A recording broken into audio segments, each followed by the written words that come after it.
Hello అండి, welcome to my channel. ఈరోజు మనం మ్యాంగో పులిహారని తయారు చేసుకుందాం. చాలా టేస్టీగా ఉందండి. మీరు కూడా ఒకసారి చూసి ట్రై చేయండి. ముందుగా బియ్యాన్ని తీసుకొని శుభ్రంగా కడుక్కొని నానబెట్టి అన్నాన్ని వండుకోవాలి. తర్వాత స్టవ్ మీద ఒక బాండి పెట్టి ఆయిల్ వేసి ఆవాలు, జీలకర్ర, కొద్దిగా శనగపప్పు, కొద్దిగా మినప్పప్పు వేసుకోవాలి. తర్వాత ఎండుమిర్చి, కొన్ని పల్లీలు వేసుకొని ఫ్రై చేసుకోవాలి. అందులో 4-5 పచ్చిమిర్చి చిలికలు వేసుకోవాలి.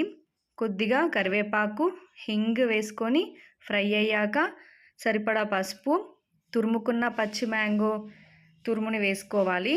వేసుకొని మగ్గే వరకు ఫ్రై అయ్యాక తర్వాత సరిపడా ఉప్పు వేసుకోవాలి. చల్లారిన అన్నంలో ఈ మామిడికాయ తురుమునంతా వేసుకొని బాగా కలుపుకోవాలి. దీన్ని ఒక 10 నిమిషాలు ఆగి తింటే ఆ మామిడికాయలోని పులుపంతా అన్నానికి పడుతుందండి. కొద్దిగా కొత్తిమీర చల్లి సర్వ్ చేసుకుంటే మామిడికాయ పులిహోర రెడీ అవుతుంది.